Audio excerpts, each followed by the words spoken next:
Hello, everyone. Do do do do do do do do do do. I'm gonna turn my phone off before it goes off. Ah, got it. Aha.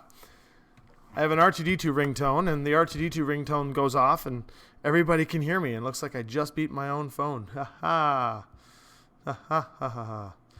Okay, friends, welcome back to another stream. I'm calling this the Divinity discussion series. You get a chance to come and check out the stream here and learn a bit about the game. Wow, again, I know.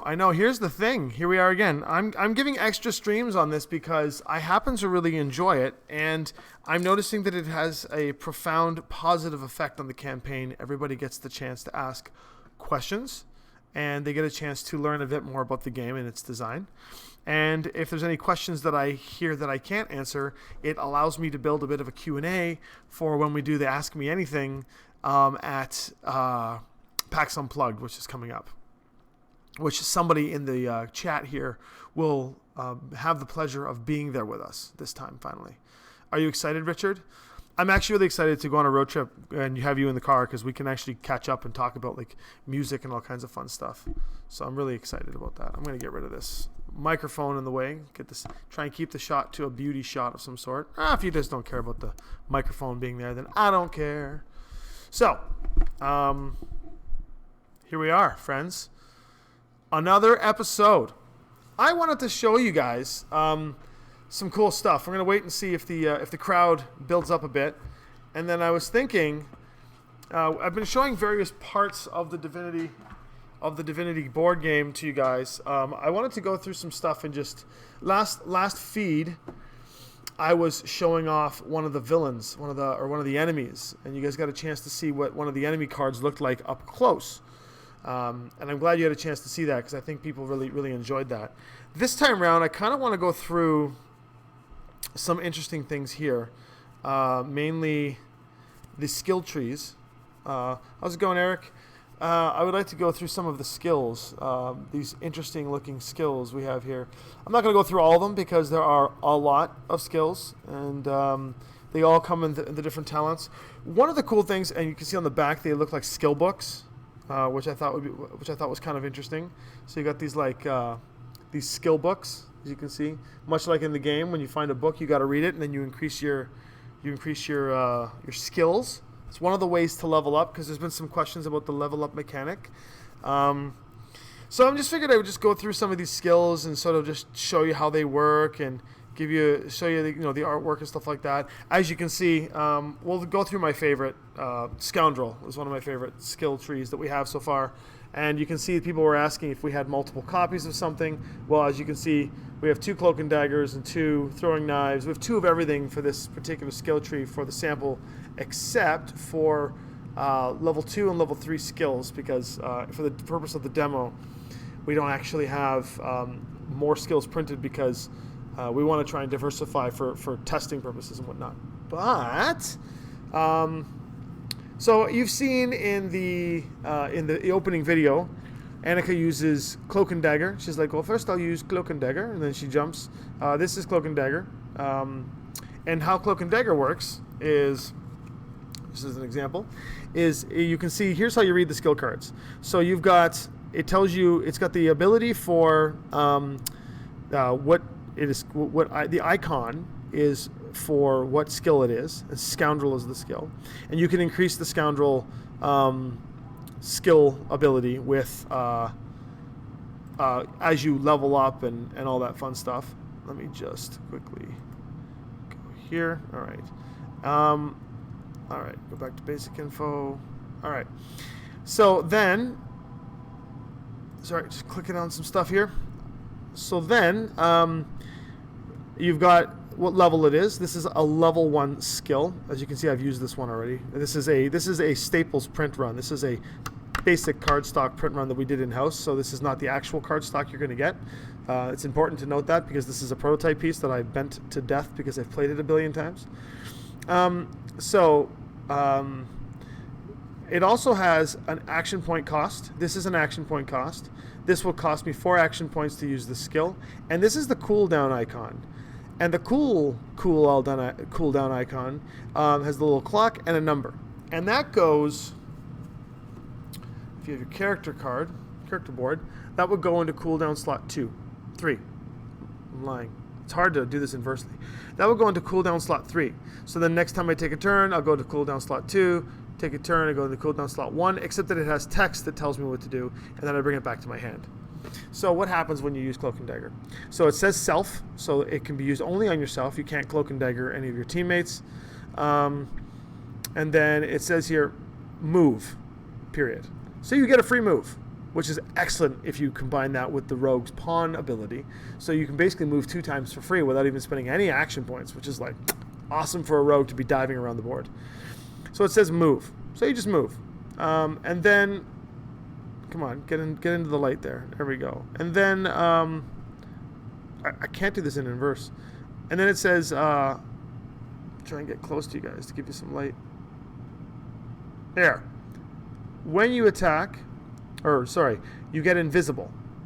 So you get this invisible token, and when you attack, or this card enters cooldown 1, flip it face down. That means you no longer have the invisible status, so it acts as an invisible status. Invisible says you cannot be attacked or targeted by non-area effects, including those from allies. Remove when making an attack. So it goes into cooldown slot 3, so if you want to just hide out, you can place this card, move 2 away, and just hide away from all the enemies' attacks, ranged weapons, spells, whatever, and just hide out. And since you're invisible, well, you got 2 rounds, because you got it when you cast it, you go invisible, then it goes to cooldown slot 2 and it goes invisible. When it goes to cooldown slot 1, you flip it down, you become visible again, and then after the cooldown slot 1, it comes back to your hand, and you can do it in the thing. So the other thing I actually pointed out down below is that it has this little coin in the book. It says 10 gold coins. This is important because if you don't have this as a starting skill, and people were talking about like leveling up and stuff, you can buy, some merchants allow you to buy skill books. And if you buy skill books, this is what it would cost you. So a merchant would say, feel free to go find any, the merchant would say, you can buy the following items. Item this, this, this, and this, or any level 1 skill book in the following areas, whatever. And so it would cost you 10 gold worth of items, or 10 gold in gold to get this skill book. And that's how you get Cloak and Dagger, if Cloak and Dagger wasn't a part of your starting build. And that's cool. That's Cloak and Dagger. Cloak and Dagger works really, really well in combo with Throwing Knife. So Throwing Knife, if you see, it's a scoundrel skill. 1. It's got an action point cost of 3. It has a 2 cooldown. It's a attack range 1, so it can either be the location that you're on, or the someone throw the breaker again? No one did. I'm here. So you can either attack range 1, so one location away, or you can attack in the location you're in. What's most interesting about the throwing knives is that it has an effect that works alongside the Cloak and Dagger.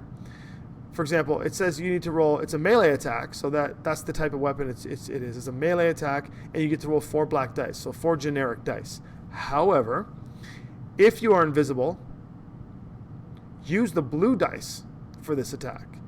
And when using the blue dice have a higher chance of crits, or of those special symbols, which they look like crit symbols. And each of those crit symbols count as either a special or as an extra hit. And because there's more of them, it means that the blue dice become double hits, which means the blue dice are more effective at damage than the black dice. So when invisible, you become more effective at damage. It's our way of saying this is like your sneak attack. And that's sort of like these little combos. So usually as the rogue, the first thing I like to do is I'll Cloak and Dagger, and if I want to alpha strike, I'll Cloak and Dagger and then drop the throwing knives right away because I get 7 AP, and I just drop the knives right away, smoke them. These guys are in cooldown. That's flipped over. This is in cooldown, and I've got to do other things in my other turns while I wait for this combo to come back. So that's pretty cool. As you level up, there's some cool. I'll show you some cool level up mechanics. I'll pick out my 2 favorite. So this one's one of my favorite. So this is a level 2 ability that I love, Adrenaline. And here's how it works. It costs me nothing to cast, which is great if I want to just go alpha. Self, 3 cooldown, adrenaline. Gain 3 action points and +1 on the initiative modifier. So that would mean the +1 on the initiative modifier means that if I were here on the initiative modifier and there was a monster ahead of me, I would bump up to 2 and move the monster to 3. So it's very, very good to be able to act before the enemy's attack, which allows, if I can ace the enemy, then I'll have taken them off the track before they get a chance to attack. So rogues are very fast and DPS or roguish builds, or scoundrel skill tree and the combinations of scoundrel with other skill trees are insane. So you can just you can imagine what you could do, which I'll show you. So it says here requires scoundrel ×2. That means when you're leveling up or when you're finding books and reading them, you are leveling up your scoundrel skill, which on your character board, on the save file, we have that save file that we were showing you before. Here's your save file. It says you can see the scoundrel ability up in the corner here, wherever it is. You can see the scoundrel ability right there. And the scoundrel ability, as you're gaining levels, you put the abilities, you put points in those abilities, and it increases your skills. It increases your effectiveness. So going back to the throwing knives for a second, when using this, okay, when I would count my successes, if I had a scoundrel skill, come on, get in focus. Focus. Do as you're told, camera. Oh, it's not listening to me. So basically, when I'm rolling these dice, let's say I roll the black dice and I score 3 hits. So 3 hits and say my scoundrel skill is 2. I automatically add 2 more to my hits. So I rolled my dice, I got 3 hits, I add 2 for scoundrel. If there's any other modifiers on the board, I would add those modifiers. But I'm adding 2 for scoundrel. And then, there we go, now it's in focus. And then that would be a total of 5 hits. Now, if I were fighting that Arctic wolf I was showing you guys earlier on, let me pull a little wolfie out. So I'm rolling the black dice. I got 3 hits. I add 2 for scoundrel, and the wolf, since it's melee versus melee, I'll compare the hits. So the wolf is 4. So I would have done 1 damage. Oh, that's the veteran one. This is inversing. So, 5 hits. The wolf has 2 health. Therefore, comparing my 5 hits against the 2 health, I'll have done 3 damage to the wolf, bringing the wolf down to 5 hit points. Now, let's say I was rolling the blue dice on this one. And let's say I rolled 5 damage. Plus 2 for scoundrel. 7. 7 minus 2. Now, I've done 5 damage to the wolf. And the wolf is at 3 hit points. And so then I can make a generic attack or something and hope to push through the damage to kill him. And that's how the benefits of that happen. But adrenaline, what I like about adrenaline, and of course everything I'm showing you today is subject to change once we get the final content into the game after the Kickstarter and we rebalance everything, then there might be some. Wow, this camera just does not want to focus. There we go. Wow, it's got a really interesting focus point. So gain 1 AP. +1 on the initiative modifier. It reads cooldown. When you next generate action points, generate 3 fewer and turn this card face down. So it's really good at the beginning to just drop in, gain 3 extra action points, and do some crazy stuff. But then next turn you're going to be super slow. So what I've done in the past with it, because my rogue build was 7 action points, so I'd get 7 action points. I need 10 to do what I want to do. So I always teamed up my, I'll find the other skill tree to show you what I had. This is one of my favorite rogue combos. It's I call it super duper alpha strike. Here it is here. So first thing I would do is I would drop adrenaline and I'd gain 3 extra action points. So my 7 are generated and then I drop adrenaline. It'd be 10 action points. Now I've got 10. On the chart here, 10 action points, right? But I can't go to 11 or 12 unless I'm hasted. So 10 is the max I can get. That's fine. I'm alpha striking. I'm going to try and take someone off the board so that way the enchanters and the other builds don't die. And let's say I want to take this wolf out, right?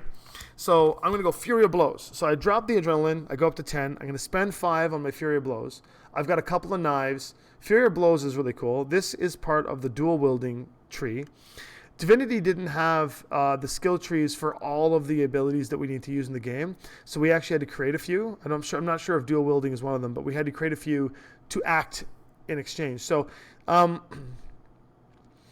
So I'm now going to use dual wielding.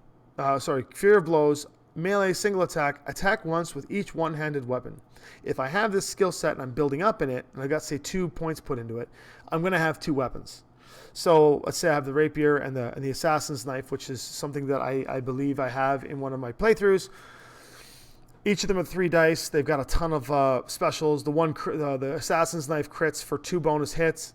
I'm just giving you a hypothetical scenario. So I spend my 5 action points. I've got 5 left. This goes into cooldown slot 2. I'm going to roll a bunch of dice. I roll the black dice, and I get, say, 4 hits, plus 2 for Scoundrel, 6. I'm going to compare against my wolf.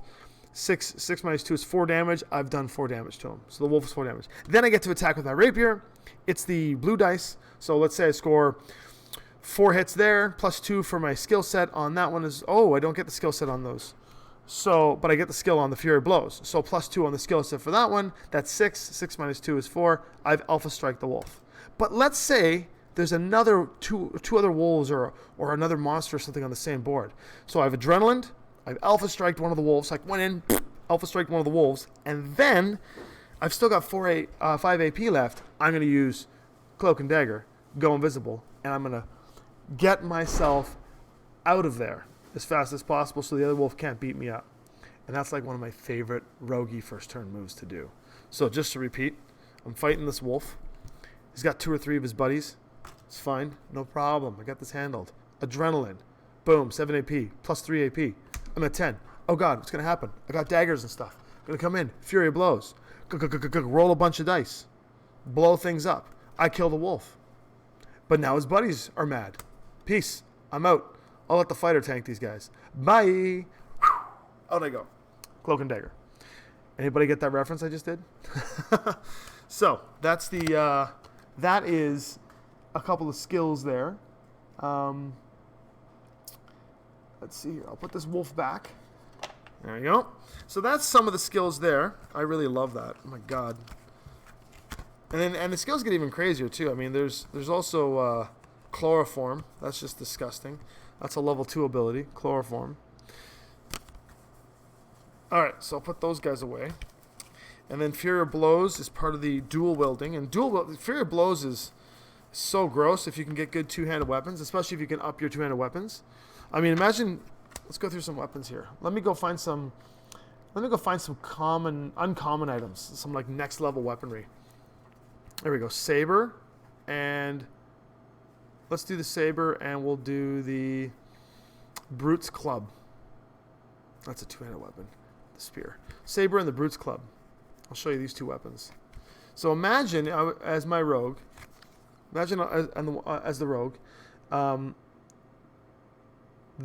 had these 2 weapons, and I was using the Fury of Blows. So let me just get this in focus for you guys. All right, so the saber. These are 2 uncommon items. This is the kind of stuff you're going to have mid game. Like you're going from like common weapons to stuff that you're going to have mid game. So each of these cost action points, 4 and 3, if I want to do them individually. But the benefit of Fury of Blows is I get the benefit of both of these attacks. So they're both single melee weapons. I would roll 2 red dice to roll for earth damage, and if I get a crit, I'll knock them down. It tells you what knockdown does. The saber is if I get a crit, I'm rolling 3 blue dice, which has the highest crit percentages, and if I get that crit symbol, I cripple them, which means they can't move out of the area. Which makes it even better if I then go Cloak and Dagger and get out of there. They can't chase me anymore because they're stuck. They're either on their butt, or they're hurt, or they're on their butt and hurt, or, God forbid, dead. But that would be a really gross Fury of Blows combo. Just boom, boom, boom, boom, boom, boom, boom, boom. And these are much, much better than your starting weapons. So this is sort of like what the mid game would look like. Everything's a mess. And this is providing I don't have any buffs, like rings and things that buff my damage code, right? Which gets even gross. Also, I'll show you something. I've got Parry. Parry's a good one. Parry is an ability that for dual wielding that if I use Parry, it requires one-handed weapons, and I can cancel the first attack and then flip this card down, and it goes into cooldown slot 2. So for 2 rounds, I can parry the first attack that comes in. Very versatile in combat. Not so good when you got Magister Rangers shooting at you with flaming arrows that blow you up. Although I can parry one arrow, which is nice. Double stab. Double stab is phenomenal. The way double stab works compared to Fury of Blows is this also uses 2 weapons. But what it does is that I can roll this card's damage. So I get to add 1 red to my dice roll, plus the damage for each equipped one-handed weapon, and add them together. So if I had those 2 weapons, let's pull them out again. Hopefully I'm not going too quickly for you guys. If I had these 2 weapons out, and I were to use double stab as the ability, I would then roll 2 red dice as earth, 3 blue dice as melee, and then I get this additional red die that I then can use as, it looks like it would be whatever damage code I want to use. So I would use the damage code of earth or whatever the weaknesses are. And I would add 1 red die. I would roll all these together, and I just roll them all together plus the 1 red die and consider that 1 pinpoint attack. Of course, it is a very expensive ability. It's 6.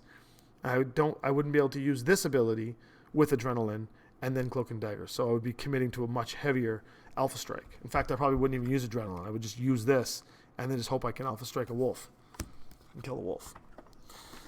So that's some melee stuff, which is kind of cool. Then you got some other cool things, like, I think you guys will appreciate this one. Oh, looks like they're making coffee here. The round table's about to open soon. That's my cafe. I will have about 10 minutes left. I'll ask some questions I'll get some questions answered in a second. But I want to show you, that's not the skill tree I want. I want to show you something that a lot of people have been asking about, and I think you'll appreciate it if I can. There it is. So let's show you polymorph, because I think the polymorph skill tree is something. I'll come back on and do some more feeds later, but I want to show you some of the polymorph skills. So obviously there's chameleon and tentacle lash, which are great. But then as you get a little heavier up the list, everyone's favorite card, I think it's Kieran's favorite card, to be honest. Chicken Claw. So the cool thing about Chicken Claw is that it's an attack, which means technically we should have did some damage to Kieran in the opening video. But, it's fine. He's already had a rough go as it is. And then it says, Chicken Claw says, this attack deals no damage. Never mind, I should read the card before I talk about it. If you get the crit, place your player token on the target. Cooldown. Target can only move, so it's only functionally a moving target.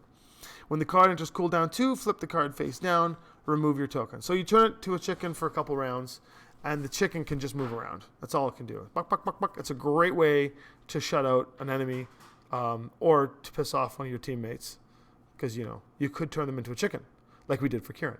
So that was our plan. We just let him throw him off the edge, turn him into a chicken, and then we win. Cool, right? I mean, that's the opening video. Anybody got any bright ideas? Well, it's not bright, but I just let him throw Kieran off the edge, turn him into a chicken, and then we win. Good times. So I'm going to leave it at that. I'm going to answer a few questions for you guys, and then I will come back on and do another just 1 second. I'll do another feed, live feed soon. And let's see here. Can you show us any of the miniatures? I will show you some 3D prints of them, nice and close. The only one I will show you right now, because I like this one a lot, is Beast, now that he's unlocked. There's Beast. I'm a beast. There's Beast. Come on, get into focus. Nothing like paying hundreds and hundreds of dollars for a high-end camera that does not know how to stay focused. There we go. This is Beast. So this is a 3D print of Beast. But look at the detail on this guy. Like these miniatures, this is a 35 millimeter miniature. We pasted them onto one of our own bases, just to give you guys a better look, because they came without bases on them. We had to glue them on bases to start. They won't come like that for you guys. They'll come pre-assembled to the base, but because this is a 3D print, this is mainly specifically just to give you guys some detail on, look at his beard work. Like, God, the sculptors are incredible. So that's Beast. The miniatures that we're trying to go for, if you can see the quality of these minis, we're trying to go for higher plastics so they don't bend and stuff. And we're trying to go for a more of a Games Workshop type of quality. We really want higher end plastic in there. We're going to put more effort into it. We're not going to give you guys that flimsy plastic that's going to bend and warp in the box. So when you pull it out, the swords look all bent and hooked and weird. We're not going for that route. We're going for some actual quality in what we've got. So I guess I could show you the ghoul. So this is the ghoul boss. It's pretty cool. It's a pretty cool ghoul. Yeah, it's pretty good. I like that. He's pretty gross. I think it's a pretty good monster. It's a boss you can play in the demo, and it actually comes in the game as well. So, let's see here. I love the black cat. Can you tell us, will it have any magic or able to talk to people or just animals? 1 second. Hey, Tom, can you do me a favor and just not move anything for a few minutes? Thanks. My employee, he's a good employee. He's getting his work done, but I don't think he's paying attention that I'm live streaming right now. Will barrels be included in the game? Yes. Furthermore, can we move them from location to location via telekinesis skill scroll? There will be telekinesis scrolls. There will be some ability to move things around via teleportation. As for whether they're going to be the barrels and stuff moving around, you should be able to put them in your inventory and slow people down. That'd be kind of fun. Reedman in the video game, it does have magic. It can talk to players. Yeah, so the black cat. Well, we're gonna wait because the black cat's about to unlock. So let's let the update with the black cat come through. Although it wasn't a main player, so it's new perspective. When can we have access to the rulebook? I don't have access to tell you when, sadly.